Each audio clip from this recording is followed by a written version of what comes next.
हाँ, तो किसी भी चीज़ को समझने के लिए हमें दोनों साइड के पहलू को जानना होता है, हमें दोनों पहलुओं के बारे में बात करनी होती है, समझना पड़ता है। जब हम समझेंगे, पूरी तरह से देखेंगे, जैसे कि मैंने थोड़ी देर पहले भी कहा था, अधूरा ज्ञान खतरनाक होता है। तो अधूरा कुछ भी मत रखो। क्योंकि मुझे ऐसा लगता है कि बायकॉट वगैरह ये जो ट्रेंड है ये सिर्फ बोलने के लिए है। मुझे ऐसा लगता है जब तक आप अच्छी फिल्में नहीं बनाओगे तब तक कोई देखने क्यों जाए। मैं यही कहूँगी, मैं खुद बहुत स्पिरिचुअल हूँ, तो ऑब्वियसली मैं खुद बहुत बिलीव करती हूँ। लॉर्ड ड्रामा है, जितने भी हैं, मैं पूरे पावर यूनिवर्स में बिलीव करती हूँ। नमस्कार, आप देख रहे हैं क्विक न्यूज़ और मैं हूं आपके साथ डिम्पल भारद्वाज। जैसा कि आप देख सकते हैं हमारे साथ एक स्टार कास्ट है और स्टार कास्ट हमारे साथ मौजूद है राम राज्य की। राम राज्य का नाम हम जब भी सुनते हैं श्री राम हमारे जहन में आते हैं और उनकी दिखाए हुए मार्ग हमारे जहन में आते हैं। हम जानते हैं कि ये मूवी किस तरह से बनाई गई है, किस सोच पर बनाई गई है और क्या इस मूवी को बनाने का पीछे का मकसद है। तो हमारे साथ सबसे पहले संदीप मौजूद हैं, स्टार कास्ट है, उनसे हम बात करते हैं। संदीप, हम अक्सर पीछे की अगर हम बात करें तो मुग़लों के ऊपर जो मूवीज़ हैं वो बहुत ज़्यादा बनती थी। एक पूरा दौर था जब मुग़लों को बहुत ही ज़्यादा आलीशान दिखाया जाता था, उनकी शान को दिखाया जाता था। लेकिन आज का जो दौर है एक बार फिर से राम के राज्य को दिखाने पर आमादा है और कहीं ना कहीं इसका मैं मानती हूँ कि बाइकॉट वाला जो एक सीन है वो भी बहुत ज़्यादा इफ़ेक्ट कर रहा है। कोई भी मूवी आती है तो हिंदुत्व का कहीं ना कहीं सीन जो है वो जुड़ा रहता है। आप किस तरह से इस मूवी को देखते हैं? देखिए, मुझे ऐसा लगता है कि बायकॉट वगैरह ये जो ट्रेंड है ये सिर्फ बोलने के लिए है। मुझे ऐसा लगता है जब तक आप अच्छी फिल्में नहीं बनाओगे तब तक कोई देखने क्यों जाएगा। आप अच्छी फिल्में बनाइए, लोग देखने जाएंगे, लेकिन अगर आप अच्छी फिल्में ही नहीं बना रहे हैं तो फिर बॉयकॉट का वो मतलब ही नहीं रहता है। ये तो कुछ चंद लोग हैं जो सिर्फ इस तरह की बातें करते रहते हैं। और हम लोगों ने एक अच्छी फिल्म बनाई है राम राज्य, और it talks about the humanity, it talks about the peace. और इसमें कहीं ना कहीं मुझे ऐसा लगता है कि अगर कोई इसको रिलीजन से जोड़ के देख रहा है तो हमें कहीं भी इसमें रिलीजन का हमने कोई पार्ट नहीं दिखाया। हमने सिर्फ भगवान राम की एक सोच को दिखाया है जिसमें he talks about the equality, he talks about the peace, he talks about the humanity, जहाँ पे कोई जितने भी धर्म हैं वो सभी सद्भाव से रहें, सभी प्रेम से रहें। This is the ideology of Ram.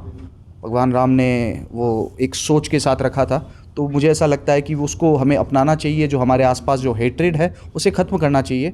और रही बात ये कंट्रोवर्सी और ये सब चीज़ें तो होती रहती है। तो हम आपसे जानते हैं कि आपका जो कैरेक्टर है वो हमने देखा है कि आप छोटा किरदार निभा रहे हैं। इस छोटे किरदार में लेकिन आपकी भूमिका क्या है, किस तरह से आप आगे बढ़ रहे हैं? जैसे कि ये जो हमारे मेन प्रोटैगनिस्ट है उसका ये एक टीनेज वाला पार्ट है जिसमें कि उसे सारी चीज़ें सिखाई जाती हैं। इसकी ट्रेनिंग सेशंस होती हैं गुरुकुल में।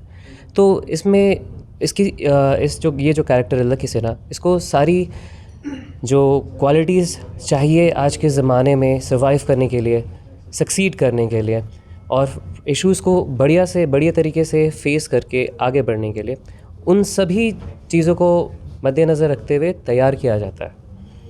ठीक है मैम, आपसे जानना चाहेंगे, जब भी हम रामायण की बात करते हैं, राम राज्य की बात करते हैं, तो कहीं ना कहीं राम के चरित्र से हम कहीं ना कहीं इंस्पायर होते हैं। तो ऐसी कौन सी चीज़ है उनके चरित्र की जो आपको बहुत ज़्यादा इंस्पायर की, और साथ ही इस मूवी के दौरान, शूटिंग के दौरान ऐसी कौन सी ऐसी मेमोरी आपकी जुड़ गई है जिसको आप कभी नहीं भूल पाएंगे? मैं यही कहूँगी, मैं खुद बहुत स्पिरिचुअल हूँ, तो ऑब्वियसली मैं खुद बहुत बिलीव करती हूँ। लॉर्ड ड्रामा है, जितने भी हैं, मैं पूरे पावर यूनिवर्स में बिलीव करती हूँ। एंड इस मूवी में यही दिखाते हैं कि रियलिटी अपनी आज की डेट में आप अपनी रियल लाइफ में कैसे अप्लाई कर सकते हो लॉर्ड ड्रामा के principles. I think her individual अपनी सोच अगर थोड़ी बदले एंड सोचे कि एक पीसफुल लाइफ के लिए एंड एक पॉजिटिविटी के लिए, तो वो चीज़ें पॉसिबल है। अच्छा, इस मूवी के अंदर हम देख रहे हैं कि तिलक भी है और टोपी भी है। किस तरह से दोनों समाज को एक साथ लाकर और एक राम राज्य की स्थापना करने की जो कोशिश इस मूवी के ज़रिए आपने की है वो किस तरह से हुई है? मतलब आपको स्टोरी जाननी है? या वो नहीं बताऊंगा। नहीं, मेरा जानने का मकसद ये है कि किस तरह से आप हिंदू और मुस्लिम दोनों को एक प्लेटफॉर्म पर लाकर इस मूवी को बना रहे हैं। हाँ, तो किसी भी चीज़ को समझने के लिए हमें दोनों साइड के पहलू को जानना होता है, हमें दोनों पहलुओं के बारे में बात करनी होती है, समझना पड़ता है। जब हम समझेंगे, पूरी तरह से देखेंगे, जैसे कि मैंने थोड़ी देर पहले भी कहा था, अधूरा ज्ञान खतरनाक होता है। तो अधूरा कुछ भी मत रखो, उस बात को कंप्लीट करो, उसके दोनों पहलू दिखाओ। हम ये नहीं कहते कि हमारी फिल्म आपको एक जगह पे ले जाके खड़ा कर देगी और बता देगी कि ये सही है। हमारी फिल्म आपको उस जगह लेकर जाके खड़ा कर देगी जहाँ से आप डिसाइड कर पाओगे कि क्या कि हम सही क्या है। सोच रहे थे और क्या है। यही हमारी फिल्म की कोशिश है। तो हम आपको बता दें कि ये जो मूवी है वो 4 तारीख को सिनेमा घरों में 4 नवंबर को देखने को मिलने वाली है। हम आपसे गुजारिश करते हैं मूवी को देखने ज़रूर जाएं, क्योंकि एक नई सोच जो है मूवी की तरफ से दिखाने की कोशिश की है। स्टार कास्ट से जान लेते हैं किस तरह से वो आपसे अपील करना चाहते हैं। सर, किस तरह से आप लोग अपील करना चाहेंगे? प्लीज़ 4 नवंबर को ये फिल्म अपने नज़दीकी सिनेमा घरों में देखने ज़रूर जाएं। अपनी आंखों पे जो पर्दे लगे हुए हैं वो सब पर्दे खोल करके और बड़े पर्दे पे हमारी फिल्म राम राज्य को 4 नवंबर को इस बार ज़रूर देखिए, और बच्चों को प्लीज़ ज़रूर लेके जाइए।